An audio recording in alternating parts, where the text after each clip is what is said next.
my name is Sarah and today I'm here to review The Time Quintet by Madeleine L'Engle. So The Time Quintet is a 5-book children's fantasy / magical realism companion series that includes A Wrinkle in Time, A Wind in the Door, A Swiftly Tilting Planet, Many Waters, and An Acceptable Time. Like I said, it is a 5-book companion series, so each book has its own complete story arc and follows some subset of the children from the Murray family. The first book in the series, A Wrinkle in Time, follows Meg and Charles Wallace, the oldest and youngest of the Murray family. Mr. Murray has been gone for several years, the family has had no communication with him, and no one really knows what has happened. Charles Wallace has recently befriended 3 women, Mrs. Who, Mrs. Whatsit, and Mrs. Witch, and together with those 3, Charles Wallace, Meg, and Meg's friend Calvin O'Keefe set off on an adventure to find Charles and Meg's father and bring him home. This is my favorite book in the series, and I gave it 5 out of 5 stars. The second book in the series, A Wind in the Door,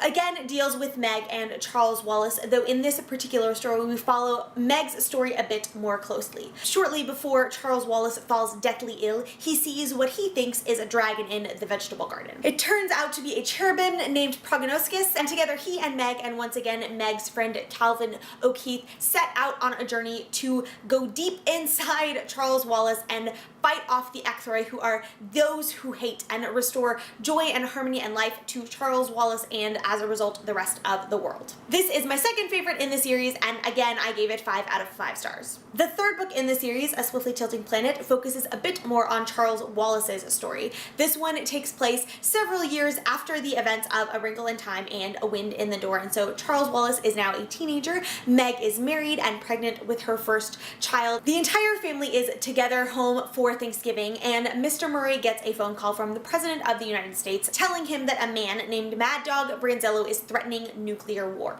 Mrs. O'Keefe, Meg's mother-in-law, then shouts out a traditional Irish rune and charges Charles Wallace with changing the might have been, of going back through time and space to tweak events of the world just enough that this nuclear war will never happen. So Charles Wallace sets off on an adventure with a time-traveling unicorn named Gaudier to change the might have been. This is my 4th favorite book in the series, and I gave it 4 out of 5 stars. The 4th book in the series, Many Waters, takes place chronologically between A Wind in the Door and A Swiftly Tilting Planet, and for the first time we get to hang out with the other 2 Murray children, the twins Sandy and Denny's. In this book, Sandy and Denny's wander into their mother's lab in search of cocoa while an experiment is in process and unintentionally transport themselves back thousands of years to the time of Noah prior to the flood. This book is slightly different from the first 3 in that we are following completely different characters, and it is much more a coming-of-age story than any of the others that we have dealt with thus far. This is my 3rd favorite book in the series, and I gave it 4 out of 5 stars. The 5th book in the series is An Acceptable Time. In this one, we again follow some different characters than the first 3 books in the series, and rather than focusing on the 4 children in the Murray family, we are telling the story of Polly O'Keefe, who is the oldest daughter of Calvin O'Keefe and Meg Murray. Polly has recently come to live with her grandparents, Mr. and Mrs. Murray, as she is exceptionally smart, and her father is a marine biologist, and so they consistently live in remote areas, and Polly just needs greater access to education. While staying with her grandparents, Polly unintentionally wanders into a time 3,000 years before her own, but 2 druids she meets tell her that it might not actually be an accident, for when a circle in time opens, it opens for a reason. When the gate from 3,000 years ago closes behind Polly and her gravely ill friend Zachary, and the 2 of them are stuck in the past, things become more and more clear, and Polly has to fight to save not only herself but Zachary as well and get them both back in time before it's too late. This was my least favorite book in the series, and I gave it 3.5 out of 5 stars. As I mentioned earlier, this series is a combination of fantasy and magical realism depending on the story. Some of them lean a bit more on the fantasy side and others lean a bit more on the magical realism side. The first book, A Wrinkle in Time, and the third book, A Swiftly Tilting Planet, are a bit more on the fantasy side as you do travel to other realms and other worlds, whereas A Wind in the Door, Many Waters, and An Acceptable Time lean a bit more toward the magical realism side of things, where the characters spend all of their time in this world. They just do things like time travel or travel inside someone's body.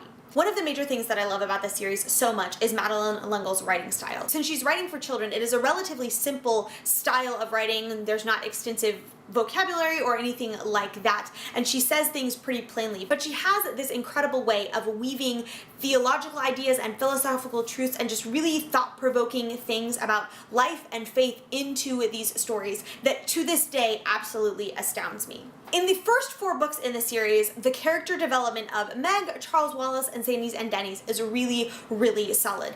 It's interesting to watch how Charles Wallace's character in particular changes from the first book in the series when he is only like 5 or 6 years old to the third book in the series where he's become a teenager, and you see how his different personality quirks have matured and evolved as he has grown as an individual. And Meg as well, you get to see how she grows mostly from the first book to the second book and learns how different elements of her personality that she might not absolutely love can be some of her greatest strengths. And then in the 4th book is the first time you really get to focus on Sandy's and Denny's, but the character growth that both of them goes through in that individual book is absolutely incredible. Like I said, it's a coming of age story, and it's for the first time in this book that Sandy and Denny's have really spent much time apart, and so it's really interesting to see how they both process that separation, how they've spent most of their entire life together with each other with only limited times as individuals, but they have to sort of process, who am I apart from my twin? Who am I as just Sandy or just Denny's? And it's really, really fascinating to see how they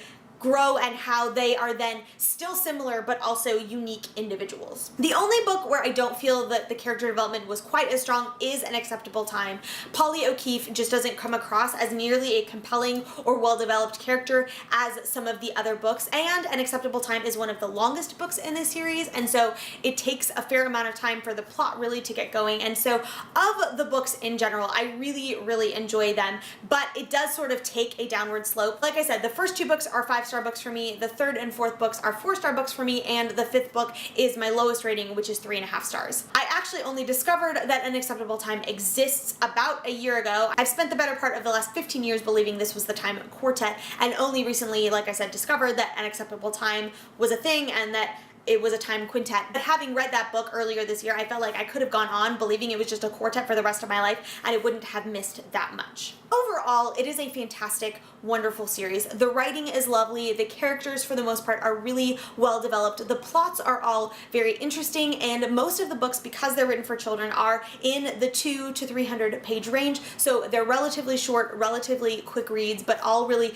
compelling. The pacing is quite good, and like I said, the way that Madeleine L'Engle weaves really thought-provoking truths and philosophical questions into the story makes them the kind of books that you can read as a kid and really appreciate, but then read again as a teenager or as an adult throughout your life and still glean more and more truth from them. And that is one of the reasons that I just adore pretty much everything about this series and highly recommend it to pretty much everyone I talk to. At the very least, if you don't read the entire series, I highly, highly recommend you read A Wrinkle in Time. Like I said before, it is my favorite in the series, but it is also one of my favorite books ever. It is the book that turned me into a lifelong reader. And so at the very least, please check that one out. Well, there you have it, friends. That is my review of The Time Quintet by Madeleine L'Engle. If you have read any or all of the books in the series, I would love to hear your thoughts, so please let me know in the comments. If you want to follow me elsewhere online, you can find me on Twitter, Instagram, and Goodreads, all at Sarah Ann Hayes. The links for those profiles will be in the description below. Thank you so much for watching. I hope you enjoyed this video. Don't forget to subscribe, and I will see you next time. Bye! Series. I've spent